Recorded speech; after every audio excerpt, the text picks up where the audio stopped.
I stood there with champagne in my hand and a pink slip in the other. The crowd kept cheering, cameras flashing, a confetti cannon fired off behind me like it was some grand victory. But the only thing I felt was heat crawling up my neck, shame boiling in my chest. That night was supposed to be mine, not for fame, not for applause, but for closure. 8 years of my life went into building their brand. The algorithms, the emotional arcs, the hidden triggers that made millions of people click by now without even thinking. And somehow, that made me disposable. Sebastian Grant, the genius face of the company, raised his champagne flute, as if to toast me, then laughed into the mic and said, "Let's give a round of applause to our ghostwriter of success. Pathetic as he is, he really thought we'd give him credit." Then, he handed me a pink envelope. I didn't even open it. I didn't have to. The bold letters across the front said everything: immediate termination. There it was, the punchline. My exit.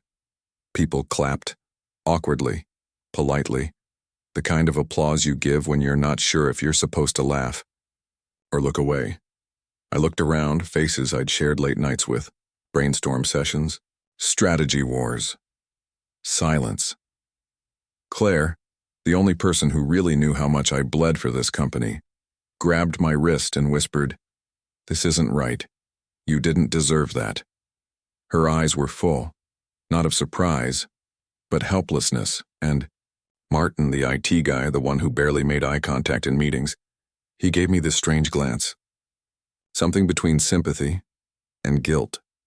Like he knew something, like he saw something. But he said nothing. Nobody said anything. I stood there for 3 more seconds, then walked off the stage without a word. I didn't cry. I didn't break. But inside me, something shifted. Not just anger, not just betrayal. Something colder. I built this empire in the shadows. And now they think I'll disappear into them? No. This wasn't the end. This was the beginning. I stepped outside into the night, lights still flickering behind me, the sound of fake laughter echoing down the street. I loosened my tie, the air suddenly tasting sharper. It wasn't just about revenge, it was about truth, and the best part, they'd already invited it in, wrapped in a box with their name on it, because before I walked into that party, I left them a gift, a very specific gift. And the countdown had already begun. Funny how loyalty can feel like both a gift and a trap. I wasn't born into boardrooms or branding. I grew up in a town where the biggest billboard was for a bait shop. College? Didn't happen. What I had were ideas. Messy, strange, sometimes brilliant ideas. I got my foot in the door with a 3-month unpaid internship at the agency. I remember the HR manager at the time, Nina, raised an eyebrow when she saw my resume. No degree, no referrals. Just a portfolio filled with raw, unpolished campaigns I'd mocked up in my bedroom. She told me, "We usually don't bring on people like you." But I must have looked determined, or desperate. Maybe both. She sighed and said, "Fine, but don't trust too quickly. Not everyone who smiles at you wants you to win." I should have listened to her. That's where I met Sebastian Grant. Back then, he was still clawing his way to the top. Charming, sharp, ruthless when he needed to be. But to me, he felt like a mentor. He pulled me into late-night brainstorms, complimented my work in hushed tones, said things like, "You've got the mind of a chess player, Ethan. Let me teach you how to play the board." And I believed him. Every pitch we won, I was behind. Every campaign that went viral, I had my fingerprints all over it. I'd stay up until 3 a.m. tweaking color palettes, rewriting taglines. Not because I was told to, but because I cared. And every time Sebastian would pat my shoulder and say, "We did it. We." That word kept me going. But slowly, "we" turned into him. At first, I brushed it off. A few missed name drops in meetings, credit taken in interviews. Jared, the junior copywriter who loved stirring the pot, once joked, "Dude, You write the whole story, and Sebastian just tweaks a headline and calls it art. We all laughed. I laughed. But it stayed with me. So did Claire's voice, soft but firm, one night when we were knee-deep in edits. She said, "You should have taken that consulting job in Seattle. You're too loyal to this place." I'd smiled and told her, "I believe in what we're building," and I did, until I started seeing the cracks. Simon, our finance guy, barely spoke unless numbers were involved, quietly handed me a folder last winter. No words. Just a soft glance before he walked away. Inside were budget allocations, and something off. Creative bonuses that never reached the people who earned them. Claire was listed, so was I. I confronted Sebastian casually at first. I asked, "Hey, were there changes in the bonus structure?" He smiled, too wide.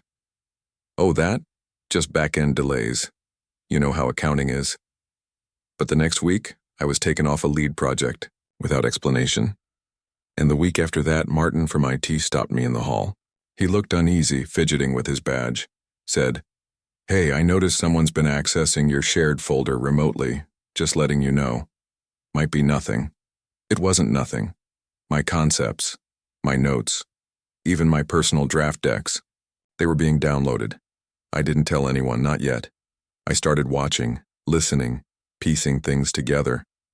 And the more I saw, the more I realized, Sebastian didn't just want me silent. He wanted me erased. Maybe I was getting too visible. Maybe someone up top asked, "Who's actually doing the work here?" And maybe Sebastian panicked. That would explain the sudden coldness, the clipped emails, the strange way Nina avoided eye contact in the break room, like she knew what was coming still. I said nothing, because something in me had already shifted. Not fear. Focus. I stopped trying to defend my name and started planning how to make it unforgettable. Some betrayals feel like a punch, sudden, sharp, devastating. Others feel like rot, slow, quiet, hidden behind smiles and polite nods, until one day you realize it's already inside everything you built. I went back to the office 2 nights after the party. I told myself it was just to clear my desk. Truth? I needed to see it one last time. The space where I gave them everything. It was quiet. Too quiet. The kind of silence that makes every hum from the vending machine sound like an alarm. I walked into my cubicle, the same one I'd sat in for years. Still smelled like burnt coffee and whiteboard markers. My pens were still in the mug Claire gave me. My nameplate still crooked from the day I glued it. I opened my drawer to grab my notebooks. And that's when I saw it. A black thumb drive. No label. No keychain. It wasn't mine. Martin. It had to be his. He'd borrowed my desk. During the product testing phase when his computer crashed, I almost left it. Almost. But something in my gut said, check it. I plugged it in. Inside. Folders. Labeled by date. All recent. At first, I didn't understand what I was looking at. Product decks, launch assets, internal pitch outlines. But when I opened the files, it hit me they were mine, not inspired by, not adapted from mine, same structure, same voice, same emotional anchors I'd crafted from scratch. But at the top of each page, one small change. Lead strategist, Sebastian Grant. Every file, every version. Backdated, weeks ago, before the party, before the speeches. He was erasing me, piece by piece, while I was still staying late to rehearse his talking points. My stomach sank. I remembered Claire once saying, "You ever notice how Sebastian always jumps in right when you're about to present something powerful?" I'd laughed it off, told her he was just enthusiastic. No. He was intercepting, rewriting history, one slide at a time. I kept digging. Found an audio file. Just one. Click. It was a meeting recording, client feedback session, the same one I'd led 2 months ago, but my voice, muted, Literally. Sebastian's voice filled the gaps, almost word for word reading the same lines I had written. I didn't breathe for a while. That's when I heard the door open behind me. Lena, the intern, startled to see me, said she was just picking up her charger. Then paused when she saw my face. She tilted her head. "You look like you just saw a ghost."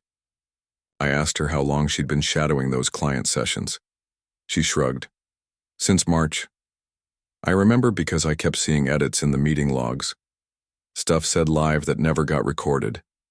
I asked HR once, but they told me not to worry about it." Her eyes narrowed. "Wait, is this about what happened at the party?" I nodded. She lowered her voice and said, "You're not the only one he's done this to." Later that night, I messaged Arjun, one of the back-end coders, who built the software demo. Quiet guy, always polite. I asked him why my name was left off the credits slide in the final demo. He didn't dodge. Said, "Sebastian told us he'd be consolidating names for simplicity. Said you were moving to another department, so no need to include you anymore." Another lie, and one more piece of the puzzle. I stayed up all night reaching out to former team members. Most ignored me. One didn't. Vanessa. She'd left almost a year ago. No goodbye. Just vanished. She replied to my message in 5 minutes. Her first line, "Took you long enough to see it." We got on a call. She told me everything. How she'd been warned not to pursue plagiarism claims. How she submitted screenshots of Sebastian sending her drafts with my metadata. How HR called her paranoid. She sent me the files, dates, IP logs, even internal emails she'd saved. And just like that, my reality collapsed. It wasn't just one betrayal. It was a machine. A system designed to elevate one man and bury everyone else beneath his shadow. Sebastian wasn't a genius. He was a collector, a curator of other people's brilliance. Stared at the files. My name missing. His name everywhere. I remember whispering to myself, "He's been planning this for months." While I was still polishing his speeches, he was rewriting my future. I thought about all the nights I skipped, dinners, missed birthdays. All the times I told myself it'll pay off. All I got was a pink slip and a slow public erasure, but not anymore. I wasn't going to scream. I wasn't going to fight. I was going to show them, and not just them, everyone. So I made a list, not of people to punish, but of truths to reveal. I didn't need revenge to feel loud. I just needed to press play at the right moment. Revenge doesn't always come in fire. Sometimes it comes quietly, wrapped in calm, dressed like truth. After that night in the office, and after the files, the audio, the names that didn't belong, I stopped asking why. I already knew the answer. Sebastian didn't just betray me. He built himself off betrayal. Mine was just the latest layer. So I started building something of my own, not to destroy him, but to reveal him. Let the world decide what he deserved. The first thing I needed was clarity. Evidence not just of theft, but timeline. When, where, who. So I reached out to Martin. He didn't hesitate when I called. Said he'd figured I'd come back. We met in his apartment, a space full of cables, half-built processors, and a hamster named Toast. He plugged in the thumb drive I found in my drawer, then pulled up a hidden archive linked to our company's content server, a mirror, a shadow log. "Backups," he said. "They don't know it exists." What we saw wasn't just damning, it was surgical.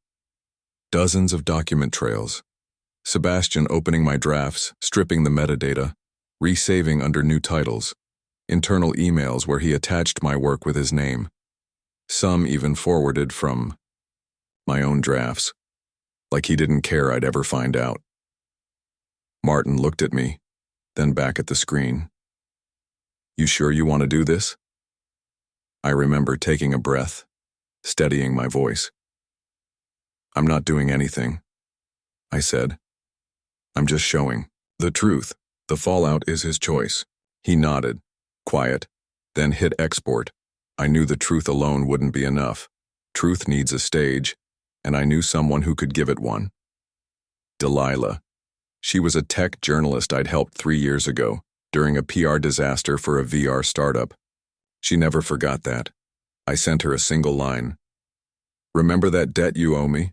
I'm calling it in." She replied in minutes. "Coffee or blood?" "Both." We met at a little corner cafe that overlooked the skyline. I didn't waste time. I laid out the pieces, first just documents, then recordings, then screenshots. Her expression shifted from curiosity to quiet fury. "I always thought Sebastian was too polished," she muttered. This isn't arrogance. It's pathology." I told her it wasn't just me. It was Vanessa, Lena, Jared. Dozens of names, and I was going to give her everything. Slowly, in sequence. Let her build the storm one page at a time. She didn't even flinch. "You'll stay anonymous?" I shook my head. Not at the end. While she built the story on her side, I began planning my part, my version. The thing they wouldn't be able to ignore. A gift. Not a dramatic takedown, not a threat. Just a box, a silver custom-etched hard drive, wrapped in foil with the company's logo on top, like a keepsake, like something a proud team member would gift at a milestone moment. Inside, a recorded walkthrough, narrated by me, calm, precise, unapologetic. It began with a timestamp, 1 month before launch. My original drafts, then side-by-side clips. My version, his edit. Voiceovers from Claire, Jared, even Vanessa. Each one confirming what they witnessed, then screenshots. Meeting logs. Financial records Simon had leaked showing Sebastian's manipulation of project budgets to siphon credits and bonuses. The finale was simple. One statement from me. "You don't have to believe me. You just have to look." And people would look. Because I knew where to place it. The company's IPO party was approaching, their biggest event to date. Investors, media, influencers, live stream panels. I wasn't on the guest list. Of course not, but Claire was. She texted me a week before. "I got you in, you know what to do." I did. But I needed one more piece, and not for exposure, but impact. Jared. He wasn't a fan of subtlety. When I showed him the documents, he whistled, low, then grinned. "You want fire or finesse?" "Humor," I said. They laugh, they remember. He spent 3 straight days animating, then handed me a USB labeled mic drop. It was beautiful. A split-screen parody, Sebastian on stage giving grand speeches, spliced with actual excerpts from my private drafts, his smug grin mirrored by cartoons reading my words like a karaoke screen. It was funny, sharp, deadly, and just viral enough to ensure it wouldn't die in a boardroom. The night of the party, I dressed in black. Not to blend in, just to feel like myself again. Claire met me by the freight entrance. She slipped me a guest badge and whispered, "It's time." I nodded. Inside, the venue was glossy, chandeliers, velvet ropes, the scent of corporate money and catered appetizers. Sebastian stood near the center, drink in hand, surrounded by cameras, talking, smiling, performing. But behind the scenes, in the media booth, a tech assistant inserted a flash drive into the digital display system. Only it wasn't the company showcase. It was mine, labeled exactly the same, just swapped. And 5 minutes later, when the keynote began, the projector lit up, and everything shifted, not with a bang, but with a question. The title screen, "Who really builds your empire?"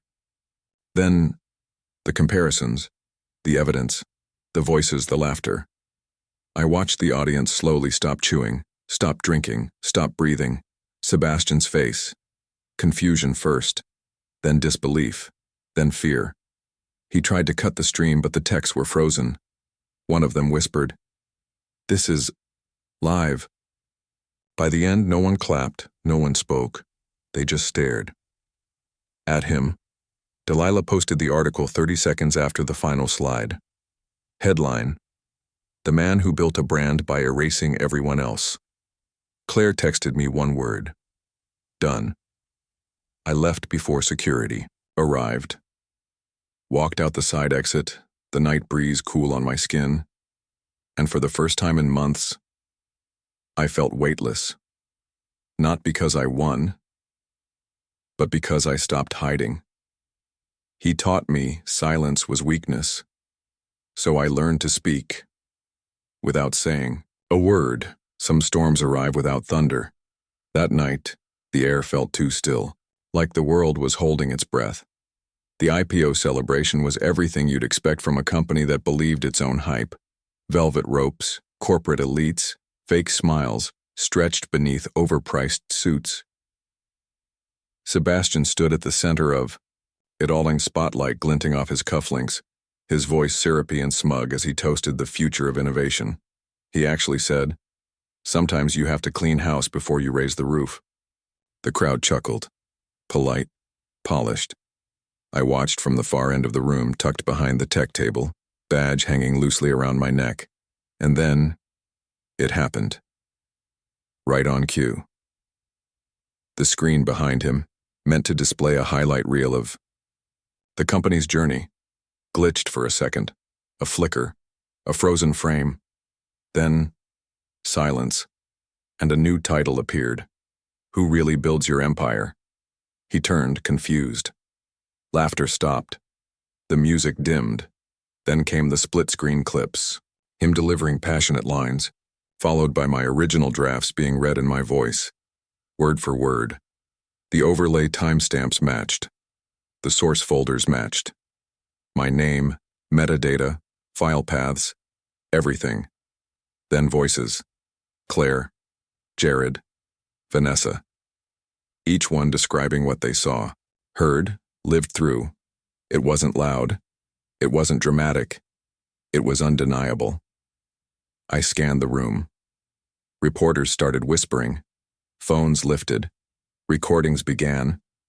Board members, who were just clapping, now stared stone-faced. Clients stood.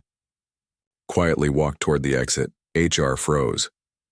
Finance leaned in to whisper to each other, faces pale. Sebastian tried to smile, tried to regain the mic. Okay, let's reset the feed. Seems we've got a bit of a tech issue. But no one was buying it. He turned toward the control table. Cut it off, he snapped. The tech froze. It's on a timer loop. We can't interrupt. His voice cracked. This is fake. This is manipulated. The room didn't believe him. The room had seen. And then Claire walked past him. No anger in her eyes, just precision. Calm. She leaned in close. Just loud enough for the mic to pick it up. You called the wrong man pathetic, and walked away. Security didn't rush. They just drifted forward. Slowly. As if the decision had already been made. Sebastian's hands dropped. His face didn't twist in rage. It folded in, like something inside him just gave out. I didn't move. Didn't speak. Just watched. Not with triumph. Not even satisfaction. But stillness. Because that moment wasn't about vengeance. It was truth. Finally unhidden.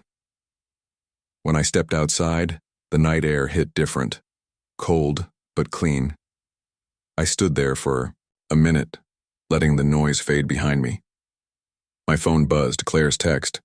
He's done. You're free. And I realized it didn't feel like victory. It felt like release. Some endings don't need applause. Sebastian was suspended within 48 hours, fired before the week ended.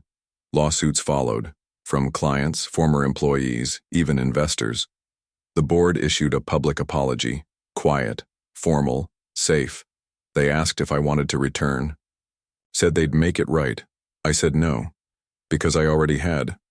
I started fresh, small, quiet, intentional.